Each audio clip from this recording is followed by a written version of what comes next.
Halo teman-teman, kembali lagi di channel wisata bareng Arif Andi. Semoga semua dalam keadaan sehat dan berbahagia. Saat ini saya sedang berada di Jalan Jenderal Sudirman, Jakarta. Dan pada kesempatan ini, kembali saya akan membawa teman-teman virtual walking tour jalan kaki menyusuri sepanjang Jalan Sudirman. Saat ini trotoar yang akan kita lewati memang tampak sedikit basah teman-teman, dikarenakan sore ini sesekali turun gerimis. Walaupun demikian, gerimis tidak terlalu mengganggu untuk kita melakukan aktivitas jalan kaki, asalkan tidak tiba-tiba turun hujan deras teman-teman. Dan semoga saja ya cuaca sore ini tetap bersahabat bagi saya untuk ngonten sambil jalan kaki.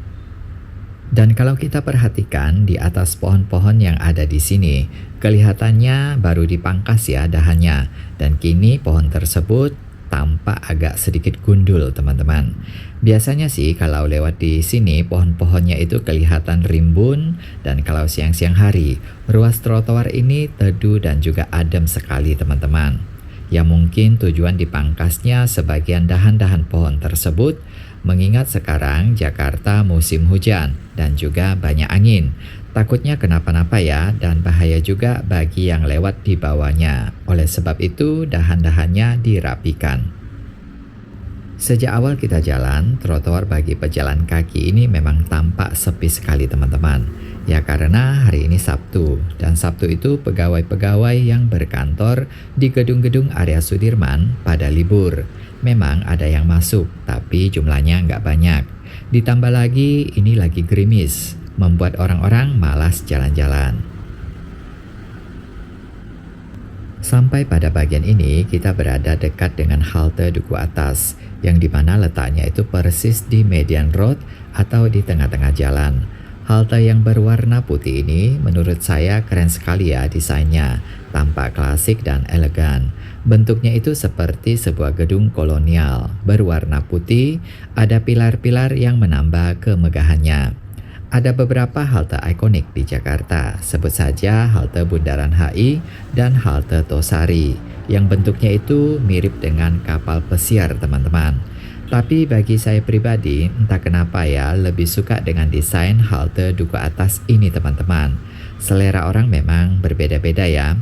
Nah kalau menurut teman-teman, lebih keren desain halte yang mana? Tulis pendapatnya ya di kolom komentar. Halte Duku Atas ini juga terdiri dari 2 lantai, di mana lantai 1 tempat naik turun bus, sedangkan pada lantai 2 terdapat berbagai fasilitas. Di antaranya ada space buat tenan untuk berjualan, dan juga sebagai pintu akses keluar masuk halte yang terkoneksi dengan JPO atau jembatan penyeberangan orang. Nah ini dia JPO Duku Atas yang bisa juga dipakai untuk pindah rute bus Transjakarta. Karena JPO ini menghubungkan halte Duku Atas 1 dengan halte Duku Atas 2. Sebagai informasi saja ya teman-teman, halte Duku Atas 2 sekarang sudah ganti nama ya menjadi halte Galunggung. Sementara itu halte Duku Atas 1 menjadi Duku Atas. Beberapa waktu lalu memang ada ganti nama puluhan halte Transjakarta. Berikut ini teman-teman beberapa contoh halte Transjakarta yang ganti nama. Halte Bank Indonesia menjadi Kebon Siri, Monas menjadi Monumen Nasional, Olimo menjadi Taman Sari, Asmi menjadi Perintis Kemerdekaan, RS Islam menjadi Sumur Batu, Atrium menjadi Senen Raya, Tugas menjadi Pemuda Merdeka, Budi Utomo menjadi Lapangan Banteng, dan lain-lain. Untuk lengkapnya nama-nama halte yang telah diganti, teman-teman bisa cari beritanya di Google. Pada bagian ini kita sudah sampai pada tangga naik turun ke JPO Duku Atas. Tapi untuk kali ini kita nggak naik ke atas ya teman-teman. Dan persis di titik ini juga merupakan sebuah area publik atau ruang terbuka untuk publik yang sebutnya adalah spot budaya Duku Atas. Di mana area ini juga sering dipakai oleh warga terutama generasi milenial untuk melakukan berbagai aktivitas. Di sini ada taman untuk nongkrong dan fasilitas skatepark untuk untuk bermain skateboard dan bermain sepatu roda serta main sepeda juga bisa. Sementara itu, lalu lintas di Duku Atas ini tampak atau terpantau mulai ada sedikit kemacetan teman-teman. Yang bagian macetnya itu gara-gara banyak kendaraan yang mau belok ke kiri untuk putar arah. Tapi kalau arahnya yang lurus kelihatannya lancar-lancar saja teman-teman. Area Duku Atas ini trotoarnya memang sangat lebar dan nyaman bagi pejalan kaki. Dan pada hari-hari biasa atau hari kerja, di saat jam-jam bubaran kantor seperti ini, biasanya akan ramai dengan orang berlalu lalang. Karena area ini merupakan area transit dari bus Transjakarta ke KRL maupun sebaliknya. Dan ini juga dekat dengan stasiun MRT. Nah teman-teman, kalau kondisi trotoar yang bebas dari PKL seperti ini dilihatnya juga enak dan bersih, dan rasanya kota Jakarta ini nggak kalah keren ya dengan modern city di luar negeri sana. Di spot budaya Duku Atas ini juga terdapat yang namanya Jakarta Creative Zone. Nah, yang tampak ini adalah sebuah toko merchandise yang menjual produk-produk lokal yang bisa dijadikan souvenir khas Jakarta. Di sini ada jual t-shirt, mug, tas, tempat HP, tas laptop, pernak-pernik, dan lain sebagainya. Pokoknya barang-barangnya itu buatan lokal dan keren-keren teman-teman. Kita akan lanjut terus ya walking tour ini. Nanti titik pemberhentiannya adalah halte Transjakarta Tosari teman-teman. Jadi perjalanan kita sore ini cukup panjang. Tadi start awalnya dari halte Bumi Putra dan sekarang kita sudah berada di Duku Atas dan sedang mendekati atau menuju stasiun KAI Sudirman. Untuk itu teman-teman jangan kemana-mana dulu. Terus ikuti virtual walking tour ini sampai titik terakhir.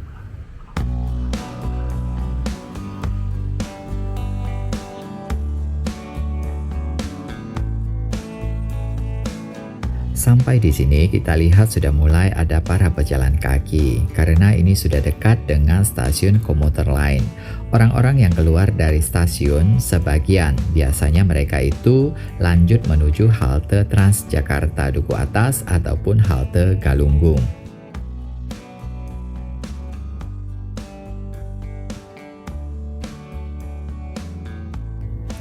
Di bawah sana ada aliran sungai seperti ini teman-teman, di mana sungai ini alirannya mengalir sampai jauh. Ada banyak sekali sungai di Jakarta, cuma sayang ya, kota Jakarta sepertinya belum terpikir memanfaatkan aliran sungainya sebagai jalur transportasi seperti yang dilakukan di kota Bangkok.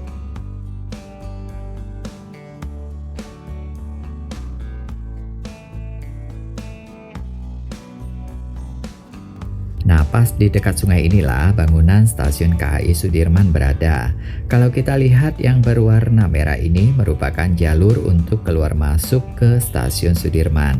Dan ini akses ke lantai atasnya. Sementara peron kereta dan tempat naik turun kereta itu ada di lantai bawah teman-teman. Untuk keluar masuk ini terdiri dari 2 jalur. Karena kalau cuma satu saja jalurnya, kemungkinan nggak cukup. Karena biasanya pada hari kerja, area ini sibuk sekali teman-teman dengan para pejalan kaki yang berlalu lalang. Sore ini memang tampak sepi, karena saat video ini direkam pada hari Sabtu. Yang tampak di bawah sana sebelah kanan adalah pintu utama kereta KAI Sudirman. Dan pas di depannya ada trotoar yang berwarna belang-belang. Trotoar itu tergolong belum lama dibangun teman-teman. Tadinya itu merupakan jalan umum bagi kendaraan. Tapi sekarang sepenuhnya menjadi trotoar bagi pejalan kaki.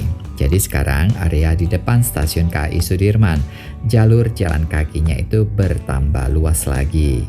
Cuma sayang sekali ya, sebenarnya itu kan untuk para pejalan kaki saja. Tapi sering juga kita melihat ada saja motor yang melintas atau nangkring di area tersebut.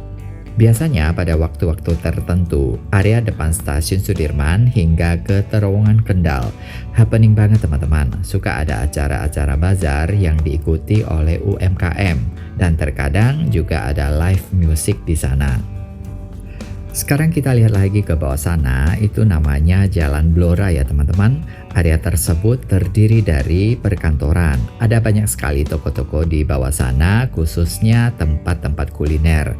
Ada juga hotel dan tempat untuk naik mobil travel yang menuju ke kota Bandung. Kalau nggak salah namanya itu City Trans. Baiklah teman-teman, sambil melanjutkan perjalanan di sore ini. Di sini saya akan kutipkan ya berita yang cukup menarik untuk disimak tentang nasib Jakarta setelah tak lagi berstatus sebagai ibu kota negara. Ini saya kutip dari berita online antaranews.com yang artikelnya itu berjudul Jakarta menuju kota bisnis global usai ibu kota pindah ke IKN. Indonesia menjadi sorotan dunia dengan rencana berani untuk memindahkan ibu kota negara dari DKI Jakarta ke ibu kota negara IKN Nusantara di Kalimantan Timur. Akan tetapi pertanyaan yang mendominasi pikiran adalah apa yang akan terjadi dengan masa depan megapolitan Jakarta. Apakah kota yang telah lama menjadi pusat bisnis akan tetap eksis, bahkan berkembang menjadi pusat bisnis global yang tak tergoyahkan seperti yang digadang-gadangkan? Jawabannya mungkin terletak pada sejumlah faktor yang mendukung pandangan optimistis bahwa Jakarta akan tetap menjadi kekuatan bisnis yang tak tergoyahkan meskipun sudah tidak lagi menjadi ibu kota negara. Saat mata uang dan pasar berfluktuasi, Jakarta seperti fajar yang terus bersinar dan tak pernah surut dalam kemuliaannya. Nah teman-teman, untuk lengkap isi berita dan ulasannya, serta apa alasannya Jakarta menuju kota bisnis global dan negara-negara apa saja yang punya kasus yang sama, ibu kota negaranya juga telah dipindahkan. Teman-teman silakan baca berita tersebut, yang linknya sudah saya cantumkan di kolom deskripsi.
Demikianlah teman-teman video walking tour sepanjang Jalan Sudirman, Jakarta. Dan di konten ini saya juga telah menyampaikan sedikit informasi tentang kota ini. Semoga saja video kali ini membawa manfaat dan juga menghibur bagi siapa saja yang menonton. Sebelum mengakhiri video ini, seperti biasa, bagi yang belum subscribe channel ini, silakan di subscribe, dan jika teman-teman suka dengan konten ini, mohon bantu di like dan di share link videonya. Akhir kata, tak lupa saya ucapkan terima kasih atas kesetiaan dan atensi teman-teman semua. Sampai berjumpa di video berikutnya, dan bye-bye.